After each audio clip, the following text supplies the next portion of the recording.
എല്ലാ വിദ്യാർത്ഥികൾക്കും പുതിയൊരു വീഡിയോയിലേക്ക് സ്വാഗതം. ഈ വർഷത്തെ കേരള യൂണിവേഴ്സിറ്റി ഡിഗ്രി കോഴ്സുകളിലേക്കുള്ള പ്രവേശനത്തിന്റെ ഭാഗമായിട്ടുള്ള സെക്കൻഡ് അലോട്ട്മെന്റ് റിസൾട്ട് പ്രസിദ്ധീകരിച്ചു. വിദ്യാർത്ഥികൾക്ക് admissions.kerala-university.ac.in/fyugp 2025/index.php എന്നുള്ള പേജ് വഴി വിദ്യാർത്ഥികൾക്ക് നിങ്ങളുടെ സെക്കൻഡ് അലോട്ട്മെന്റ് റിസൾട്ട് പരിശോധിക്കാവുന്നതാണ്. അപ്പോൾ വിദ്യാർത്ഥികൾക്ക് ഇവിടെ അപ്ലിക്കൻ ലോഗിൻ എന്ന് പറയുന്നത് കാണാം. അവിടെ നിങ്ങളുടെ ആപ്ലിക്കേഷൻ നമ്പർ അതുപോലെ തന്നെ പാസ്വേഡ് എന്നിവ കൊടുത്ത് ലോഗിൻ ചെയ്തുകൊണ്ട് നിങ്ങൾക്ക് നിങ്ങളുടെ അലോട്ട്മെന്റ് പരിശോധിക്കാവുന്നതാണ്. അതുപോലെ തന്നെ നിങ്ങൾ പാസ്വേഡ് മറന്നുപോയിട്ടുണ്ട് അല്ലെങ്കിൽ ആപ്ലിക്കേഷൻ നമ്പർ മറന്നുപോയിട്ടുണ്ടെങ്കിൽ ഫോർഗോട്ട് പാസ്വേഡ് ലിങ്കിൽ ക്ലിക്ക് ചെയ്യുക. ക്ലിക്ക് ചെയ്ത് കഴിഞ്ഞാൽ ഫോർഗോട്ട് പാസ്വേഡ് ഓപ്ഷനിൽ നിങ്ങൾക്കിവിടെ നിങ്ങൾ രജിസ്ട്രേഷൻ ചെയ്യുമ്പോൾ നൽകിയ മൊബൈൽ നമ്പർ അതുപോലെ തന്നെ നിങ്ങൾ ആപ്ലിക്കേഷൻ നമ്പറാണോ അല്ലെങ്കിൽ പാസ്വേഡാണോ എന്താണ് മറന്നുപോയത് അത് സെലക്ട് കാറ്റഗറി എന്നുള്ള ഭാഗത്ത് സെലക്ട് എന്നുള്ളത് ക്ലിക്ക് ചെയ്യുക. ഫോർഗോട്ട് ആപ്ലിക്കേഷൻ നമ്പർ അതുപോലെ ഫോർഗോട്ട് പാസ്വേഡ് ഓപ്ഷൻ അതിൽ ഏതാണോ നിങ്ങൾ ആപ്ലിക്കേഷൻ നമ്പറാണോ അല്ലെങ്കിൽ പാസ്വേഡാണോ ഏതാണ് മറന്നുപോയത് അത് കൃത്യമായിട്ട് സെലക്ട് ചെയ്ത് സബ്മിറ്റ് ചെയ്യുക. അപ്പോൾ അതിനുശേഷമുള്ള ബാക്കി സ്റ്റെപ്പുകൾ ചെയ്തുകൊണ്ട് നിങ്ങൾക്ക് ആ ഒരു കാര്യങ്ങൾ റിക്കവർ ചെയ്തെടുക്കാനും പാസ്വേഡ് ആണെങ്കിൽ പുതിയ പാസ്വേഡ് നൽകി റീസെറ്റ് ചെയ്ത് കൊടുക്കുകയും ചെയ്യാൻ സാധിക്കുന്നതായിരിക്കും. അപ്പോൾ ഇനി വിദ്യാർത്ഥികൾ നിങ്ങളുടെ ആപ്ലിക്കേഷൻ നമ്പറും പാസ്വേഡും കൊടുത്ത് ലോഗിൻ ചെയ്യുക. ലോഗിൻ ചെയ്തുകൊണ്ട് നിങ്ങളുടെ അലോട്ട്മെന്റ് പരിശോധിക്കുക. അപ്പോൾ ചില വിദ്യാർത്ഥികൾക്ക് ഫസ്റ്റ് അലോട്ട്മെന്റ് കിട്ടി നിങ്ങൾ ടെമ്പററിയോ അല്ലെങ്കിൽ പെർമനന്റ് അഡ്മിഷൻ നേടിയിട്ടുള്ള ആ ഒരു കോളേജ് കോഴ്സുകളായിരിക്കും കാണിക്കുന്നുണ്ടാവുക. എന്നാൽ ചില വിദ്യാർത്ഥികൾക്ക് അവിടെ congratulations you have got allotment എന്ന് പറഞ്ഞുകൊണ്ട് കാണാം. അപ്പോൾ നിങ്ങൾക്ക് ചേഞ്ച് ഒന്നും വന്നിട്ടില്ലെങ്കിൽ നോ ചേഞ്ച് എന്ന് പറഞ്ഞുകൊണ്ട് കാണാൻ സാധിക്കും.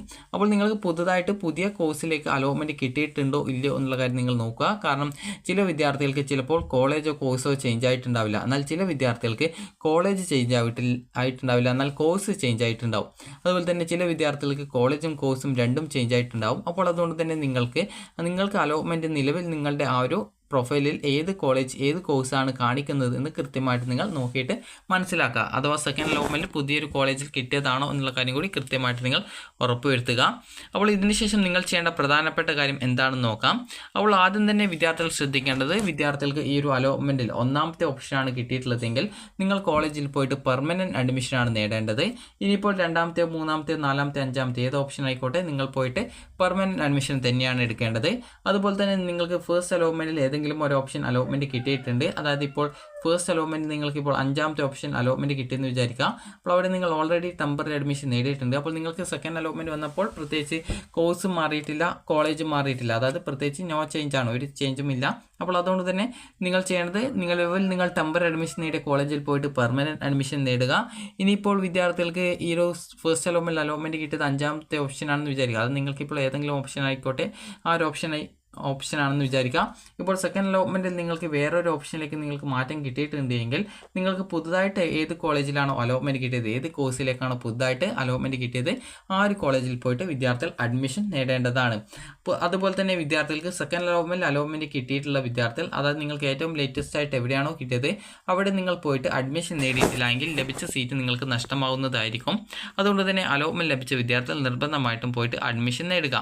ഇനി വിദ്യാർത്ഥികൾക്ക് ഇവിടെ last index mark of second allotment click here എന്ന് പറഞ്ഞുകൊണ്ട് കൊടുത്തിട്ടുണ്ട്. അതിൽ ക്ലിക്ക് ചെയ്യുക. അപ്പോൾ നിങ്ങൾക്ക് ഈ ഒരു സെക്കൻഡ് അലോട്ട്മെന്റ് കിട്ടിയ വിദ്യാർത്ഥികളുടെ ലാസ്റ്റ് ഇൻഡെക്സ് മാർക്ക് അറിയാൻ സാധിക്കുന്നതാണ്.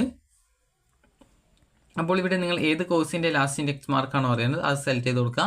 അതുപോലെ ഗെറ്റ് ലാസ്റ്റ് ഇൻഡെക്സ് മാർക്ക് എന്നുള്ള ക്ലിക്ക് ചെയ്യുക. അപ്പോൾ അതിവിടെ താഴെ ലിസ്റ്റഡ് ആയിട്ട് വരുന്നതാണ്. ഞാനിപ്പോൾ BA ഇംഗ്ലീഷ് മാറ്റിയിട്ട് വേറൊരു കോഴ്സ് സെലക്ട് ചെയ്യാം. അതായത് BA മലയാളം സെലക്ട് ചെയ്യാം. അപ്പോൾ അത് സെലക്ട് ചെയ്ത സമയത്ത് ഇതുപോലെ നിങ്ങൾക്ക് കാണാം. അപ്പോൾ പല വിദ്യാർത്ഥികളും ചോദിക്കുന്നതാണ് ഇവിടെ ചില ഭാഗങ്ങളിൽ അതായത് ജസ്റ്റ് ഒന്നും എഴുതാതെ എന്തുകൊണ്ടാണ് ഇരിക്കുന്നത് എന്നുള്ളത്. അപ്പോൾ അതിൻ്റെ ആ ഒരു കാര്യം എന്ന് പറയുന്നത് ആ ഒരു കാറ്റഗറി വിഭാഗത്തിൽ ആ ഒരു കോളേജിൽ നിലവിൽ ഈ ഒരു സെക്കൻഡ് അലോട്ട്മെൻറ്റ് നടത്തപ്പെട്ടിട്ടില്ല ആ ഒരു സീറ്റിലേക്ക്. അപ്പോൾ അതുകൊണ്ടാണ് അതായത് ഓരോ കാറ്റഗറിക്കും ഒരു നിശ്ചിത സീറ്റ് റിസർവ് ഉണ്ട്. എന്നാൽ ആ ഒരു സീറ്റിലേക്ക് നിലവിൽ ആ ഒരു സ്കൂളിൽ അതായത് ആ ഒരു കോളേജിൽ ആ ഒരു അലോട്ട്മെൻറ്റ് നടത്തപ്പെട്ടിട്ടില്ല.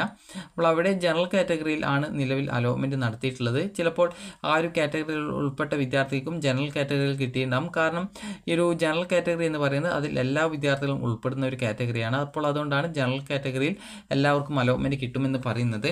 അപ്പോൾ ഈ ഒരു രീതിയിലാണ് അതിൻ്റെ ആ ഒരു കാര്യം എന്ന് പറയുന്നത്. അതായത് അതായത് ഇപ്പോൾ ഇവിടെ ഒന്നും കൊടുക്കാതിരിക്കുന്ന ആ ഒരു കാറ്റഗറി വിഭാഗത്തിലുള്ളവർക്ക് ചിലപ്പോൾ ജനറൽ കാറ്റഗറിയിൽ അലോട്ട്മെൻറ്റ് കിട്ടിയിട്ടുണ്ടാവും.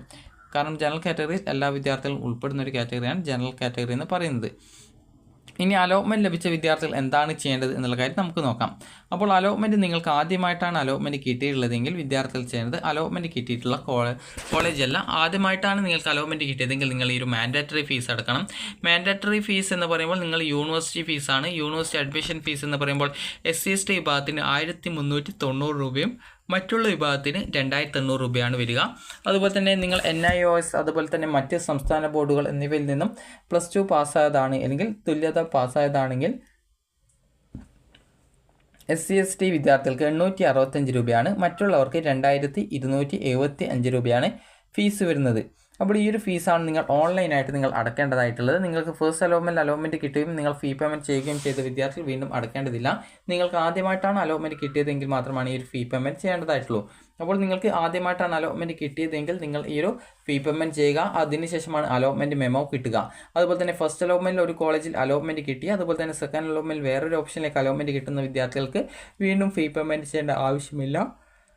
നിങ്ങൾ ചെയ്യേണ്ടത് നിങ്ങളുടെ പുതിയ അലോട്ട്മെൻറ്റ് മെമ്മോ ഡൗൺലോഡ് ചെയ്ത് എടുക്കുക എന്നുള്ളതാണ്. അപ്പോൾ ഇനി വിദ്യാർത്ഥികൾ ശ്രദ്ധിക്കേണ്ട കാര്യം എന്ന് പറയുന്നത് അലോട്ട്മെൻറ്റ് ലഭിച്ച വിദ്യാർത്ഥികൾ അലോട്ട്മെൻറ്റ് ലഭിച്ച കോളേജിൽ പോയിട്ട് അഡ്മിഷൻ നേടണം. അപ്പോൾ ഒരു ജൂൺ 26, 27, 28, 30 തീയതികളായിട്ടാണ് നിങ്ങൾ പോയിട്ട് അഡ്മിഷൻ നേടേണ്ടത്. അപ്പോൾ നിങ്ങളുടെ അലോട്ട്മെൻറ്റ് മെമ്മോയിൽ നിങ്ങൾ ഏത് ദിവസമാണോ അഡ്മിഷൻ നേടേണ്ടത് എന്ന് പറയുന്നുണ്ടാവും. അതുപോലെ തന്നെ വിദ്യാർത്ഥികൾ ശ്രദ്ധിക്കേണ്ടത് നിങ്ങൾക്ക് അലോട്ട്മെൻറ്റ് കിട്ടിയിട്ടുണ്ടെങ്കിൽ നിങ്ങൾ അലോട്ട്മെൻറ്റ് ലഭിച്ച കോളേജിൽ നിങ്ങളുടെ എല്ലാവിധ ഡോക്യുമെൻസും എടുത്തുകൊണ്ട് പോയിട്ട് വേണം അഡ്മിഷൻ നേടാനായിട്ട്. അപ്പോൾ ഫസ്റ്റ് അലോട്ട്മെൻറ്റിൽ ടെമ്പററി അഡ്മിഷൻ നേടിയവർക്ക് സെക്കൻഡ് അലോട്ട്മെൻറ്റിൽ വേറെ ഒരു കോളേജ് കിട്ടിയിട്ടുണ്ടെങ്കിൽ പുതുതായിട്ട് കിട്ടിയ കോളേജിൽ പോയിട്ട് പെർമനൻറ്റ് അഡ്മിഷൻ എടുക്കാം. കാരണം ഈ ഒരു സെക്കൻഡ് അലോട്ട്മെൻറ്റിന് ശേഷം ടെമ്പററി അഡ്മിഷൻ ഇല്ല, പെർമനൻറ്റ് അഡ്മിഷൻ മാത്രമാണുള്ളൂ. അപ്പോൾ വിദ്യാർത്ഥികൾക്ക് ഈ ഒരു വീഡിയോ ഉപകാരപ്രദമായിട്ടുണ്ടെങ്കിൽ ലൈക്ക് ചെയ്യുക, ഷെയർ ചെയ്യുക. Thank you for watching.